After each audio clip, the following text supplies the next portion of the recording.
안녕하세요, 비디오 듀노입니다. 토요일 오후 저 K7을 타고 있는데 이 소카 차량이죠. 주행거리가 636km 밖에 되지 않은 완전 새 차를 받았습니다. 기분이 너무 좋네요. 그리고 제가 어젯밤에 그랜저 IG 그거를 1시간 반 정도 서울에서 분당까지 드라이브를 했었는데 아침에 이걸 타보니까 그랜저 IG랑 K7은 뭐 그냥 배지만 다른 현대와 기아의 형제차고 완전 똑같을 거라 생각했는데 생각보다 제가 느낄 수 있는 차이점이 좀 있었어요. 일단 이렇게 계기판을 보면 계기판에서 다른 차이는 별로 없는 것 같고, 그냥 이 계기판은 순정 내비게이션을 썼을 때 앞에 보이는 게 굉장히 편안한 걸 보여주고 싶었고요. 그리고 그랜저 IG랑 비교했을 때 되게 다른 점은 여기 타코미터 엔진 회전계 가운데 오토홀드 버튼이 있죠. 오토홀드 표시가 되어 있죠. 이게 흰색이면 파킹 브레이크가 지금 작동하지 않고 있고, 파킹 브레이크가 작동하고 있을 때는 이게 초록색이 됩니다.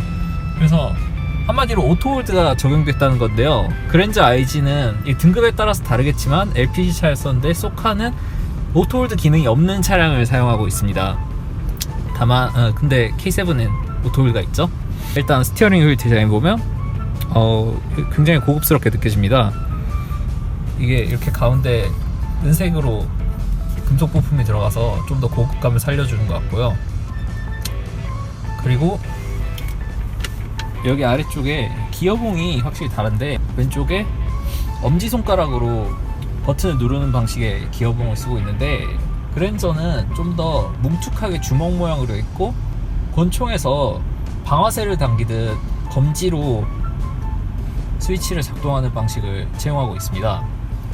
그리고 요 기어봉 아래쪽이 확실히 좀 더 많은 옵션이 들어간 거를 확인할 수 있었는데요. 그랜저 IG는 좀 더 심플했었는데, 수동 기어라면 클러치가 들어갈 자리에 밟는 방식의 파킹 브레이크가 채용되어 있기 때문에 여기가 좀 더 심플합니다. 대신에 드라이브 모드 버튼이 굉장히 크게 있죠. 이것도 드라이브 모드 버튼이 있는데 그 그랜저보다 좋았던 점은 이 열선뿐만 아니라 운전석을 이렇게 지금 이 통풍 시트가 있다는 것이 굉장히 좋고요. 지금 밖에 날씨가 서울 오늘 29도라고 하는데 이렇게 통풍 시트 틀고 다니니까 너무 시원해서 좋습니다. 지금 3단 처음에 틀었다가 살짝 좀 추워가지고 2단으로 약간 낮춘 상태예요. 그리고 뭐 여기 드라이브 모드, 오토홀드 버튼. 오토홀드 버튼은 한번 눌러놓으면 시동 끌 때까지 계속 작동하니까 뭐 한 번만 누르면 되고 편하죠. 홀더 굉장히 부드럽게 열리는데 열어보면 컵 2개 넣을 수 있고요. 앞쪽에 일반적인 기아 자동차에 여기 충전구가 다 놓여 있고요. 그리고 여기 이 부분이 내비게이션이고, 내비게이션 아래로 크게 경고등이 있고, 2단으로 위쪽은 공조장치 컨트롤, 아래쪽은 미디어 컨트롤이라는 버튼이 다 있습니다. 뭐 미디어 컨트롤은 한번 내비게이션만 딱 찍어 놓거나 아니면 뭐 미디어만 한번 누르고 나면 더 이상 누를 일이 없으니까 뭐 볼 일은 별로 없는데요. 이 공조장치는 제가 이 앞으로만 바람이 나오는 뿐만 아니라 발까지 같이 나오는 모드를 좋아해가지고, 그래서 이게 바람 방향을 조절하는 버튼을 찾으려고 봤는데 잘 모르겠더라고요. 알고 보니까 여기 클라이밋 오른쪽에 모드라고 써있는 저 버튼이 바람 나오는 방향을 조절하는 버튼이었습니다. 인테리어는 우드를 적용해서 약간 좀 장년층도 좋아할 만한 그런 고급스러운 디자인을 가지고 있고요. 굉장히 피아노 블랙을 많이 사용해서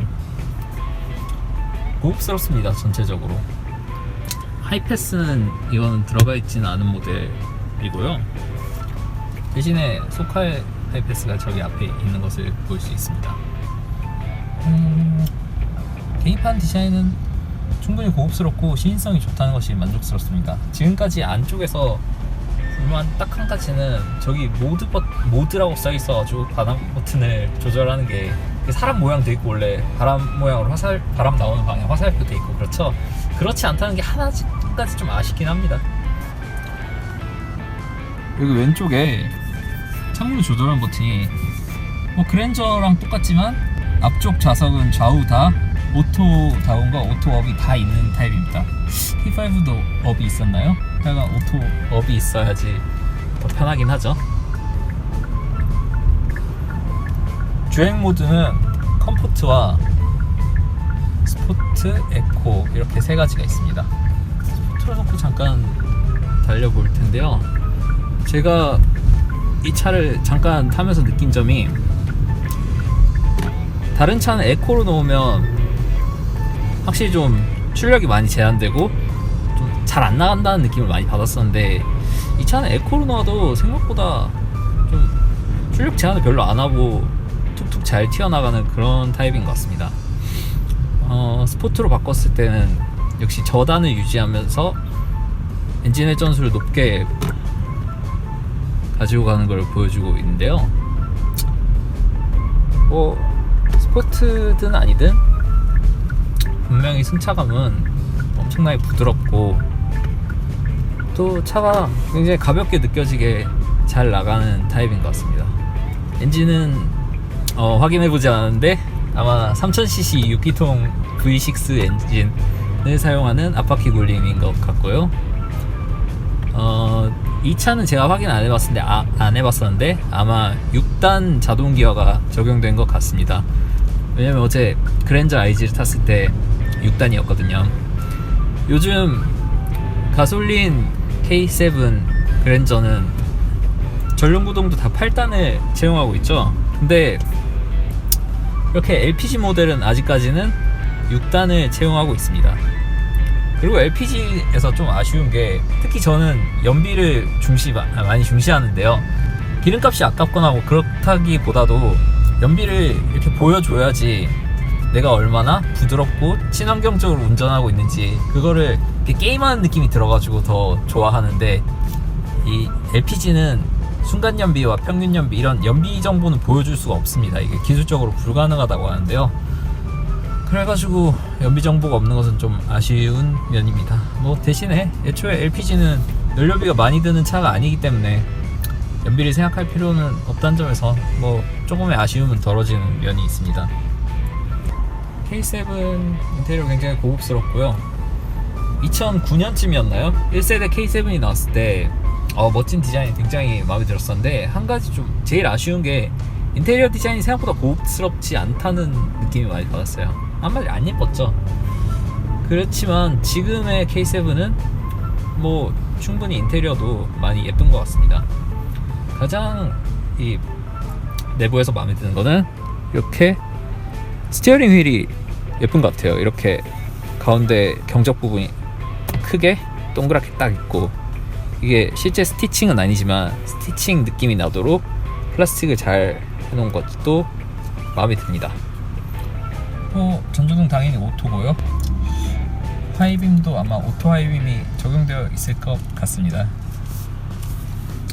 이쪽에 보시면 여기 주요 충전하시는 버튼, 트렁크 버튼, 그리고 트랙션 컨트롤을 끌 수 있는 버튼이 있고요. 여기 빔 버튼이 있고, 이걸 눌러서 계기판 조명, 계기판과 실내 조명의 밝기를 조절할 수 있고, 이거 당연히 뭐 전조등 각도 조절할 수 있는 버튼이죠.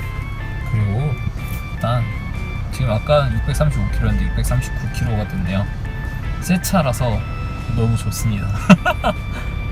그리고 뭐 새차 냄새는 딱히 모르겠어요. 그냥 괜찮은 것 같아요. 그리고 이 차가 아마 여기 빈 버튼에 차로 유지 보조 장치랑 아마 후측방 견보 시스템이 들어가는 것 같은데, 이 차에는 없죠? 그게 없다 보니까 이렇게 차가 다가올 때 원래 사이드미러 끝쪽에 차가 온다고 표시가 되는 후측방 견보 시스템이 들어가야 되는데, 이 차는 있는 것 같습니다. 아무래도 좀 더 높은 옵션을 선택하면 가질 수 있겠죠? 뒷좌석 뭐 충분히 넓습니다. 이 차는 선루프가 없는 모델인데도 가운데 조명이 있는 것이 아니라 완전 앞쪽과 뒤쪽에 조명이 있습니다. 스포트 모드로 놓으니까 조금 한 3분의 1도 안 밟은 것 같은데도 거의 3000rpm까지 다 간 이후로 5단으로 변속하게 됩니다. 4분의 1 이하로 밟았을 때는 2500 정도에서 변속을 해주네요. 스포트 모드 지금 하는 게 의미가 없는 것 같으니까 컴포트로 다시 바꿀게요. 방향지시등 깜빡이는 소리도 뭐 적당한 볼륨으로 듣기 좋은 것 같습니다. 이렇게 시멘트, 콘크리트로 된 도로에서도 분명히 이게 홈도 파져가지고 타이어 소음이 있다는 것은 들리지만 이게 막 거슬릴 정도로 심한 소음은 아닌 것 같고요. 그것도 인상적인 것이 막 3000rpm까지 좀 많이 엔진 회전수가 올라가면 구웅한 소리가 좀 있긴 하지만 그 이외의 상황에는 전혀 엔진의 소리가 거의 안 들리는 것을 느낄 수 있었어요. 오히려 이렇게 공조장치에서 나오는 바람 소리가 좀 많이 크게 들릴 정도였죠. 워낙 정숙하니까요. 그래서 이렇게 공조장치도 바람이 최저로 나오게 하면 제가 들을 수 있는 소리는 밖에 다른 차가 지나가는 소리 정도인 것 같습니다. 역시 정수성이 굉장히 돋보이는 모델이네요. 좋은 차를 타면 다른 사람들이 양보를 잘해준다고 이런 얘기도 많이 하는데 이게 K7이라서 그런가요? 뭐 제가 레일을 타고 다녀도 사람들이 다 잘 양보해주는 것 같긴 한데 전혀 스트레스 없이 운전할 수 있습니다. 약간 거친 노면은 살짝 지났는데 기본적으로 매우 부드럽게 요철을 처리할 수 있는 것을 보여주고요. 내비게이션 시스템은 이게 한 2010년대 초반부터 사용하는 그래픽인 것 같은데 제가 2011년 이때도 이 모양이었던 것으로 기억합니다. 그래서 이제 디자인적으로는 약간은 올드한 느낌도 있지만 요새 막 3D 내비게이션 이런 것도 좋으니까요. 하지만 그래도 충분히 직관적이고 뭐 필요한 정보를 잘 보여주고 있습니다. 다만 이게 순정이라서 내비게이션에는 속도가 안 나온다는 거죠. 과속 단속을 하는 카메라가 있을 때는 그 제한 속도와 현재 속도를 다 같이 보여주고는 있습니다. 그 외 상황에서는 속도는 안 보여주죠. 대신에 이게 순정이라서 좋은 점은 터널에 들어갔을 때도 내가 얼마나 움직였는지 터널 안에서 GPS 안 잡힐 때 속도를 잘 보여준다는 것이 굉장히 편한 것 같습니다. 이게 너무 조용해가지고 사실 밖에서는 또 좀 다를 수는 있는데 제가 아까 골목을 빠져나가면서 느끼기로는 이게 너무 조용해서 사람들이 잠시만요. 이 앞에 모닝이 좀 끼어들기를 하려고 하는데 옆에 차가 잘 안 비켜주는 걸 보여주네요. 민망해라. 네, 사실 뭐 여기서 끼어들면 안 되니까 끼어들려는 차가 좀 잘못하긴 했는데 직진을 해야 되니까 살짝 피하도록 하죠. 그래서 다시 이 차의 정수성에 대해서 얘기해보면 이 차가 LPG 차량이라서 가솔린보다 좀 더 정숙할 수도 있어요. 하지만 뭐 어쨌든 V6 LPG 차량의 정수성을 가지고 있으니까 외부에서도 워낙 조용했는지 골목길을 빠져나가는데 사람들이 차가 뒤에 있다는 것을 거의 눈치를 못 채고 있는 것 같아요. 이게 비단 이어폰을 끼고 있는 사람뿐만 아니라 그냥 맨 귀로 다니고 있는 사람도 그래도 차가 뒤에 바로 붙으면 알 수는 있잖아요. 근데 워낙 조용해서 그런가 거의 사람들이 눈치를 잘 못 채는 것 같았습니다. 제가 항상 좀 느끼는 건데 이런 조용한 차량들은 이 경적은 갑자기 확 울리면 너무 놀라잖아요. 경적 말고 자그맣게 저 지나가고 있어요 약간 이런 느낌으로 작은 소리를 내는 장치를 따로 달아줬으면 하는 그런 생각이 듭니다. 경적이 뒤에서 갑자기 빵 하면 놀라고 좀 화도 나고 그러잖아요. 시내 주행에서 전혀 스트레스가 없습니다. 지금 오른쪽에 다른 K7이 보이네요. 이 차도 외관은 저렇게 생겼습니다. 흰 차고요. 다른 점이 있다면 저 차는 썬루프가 있는 모델이네요. 이 차는 썬루프가 없죠. K7의 외관에서 특이한 점은 크게 찾아볼 수 없었는데요. 이게 아무래도 이게 굉장히 거대해 보이죠? 앞이 앞바퀴 굴림이라서 좀 남아있는데 그리고 이거 자체가 굉장히 높습니다. 그래서 운전석에서 앉아서 봤을 때 의자를 많이 높이지 않으면 이 시야가 좀 불편하게 느껴질 수도 있어요. 앞에 후드가 굉장히 높아서 말이죠. 뭐 뒤쪽을 한번 보겠습니다.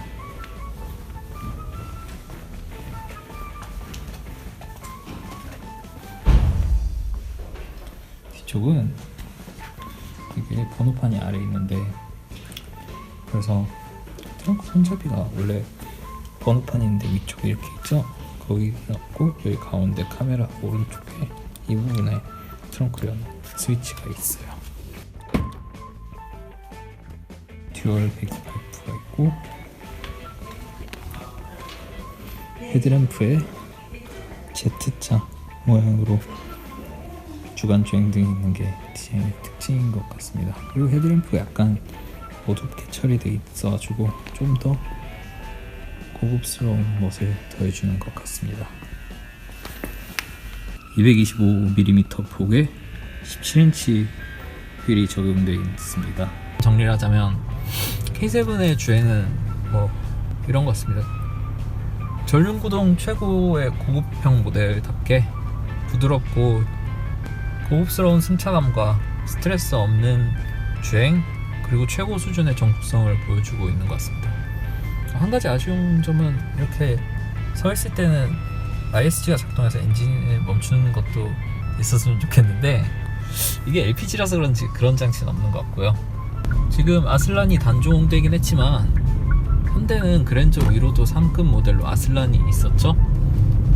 그래서 더 고급스러울 수 있도록 여지를 남겨둔 것 같은데, 기아는 이게 전륜구동 모델 중에서는 가장 최상의 모델이기 때문에 가장 더 이상 고급스러울 수 없겠다 싶을 정도로 주행 감성을 고급스럽게 세팅해 놓은 것 같습니다.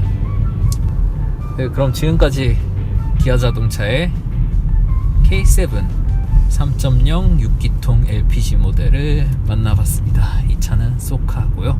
안녕.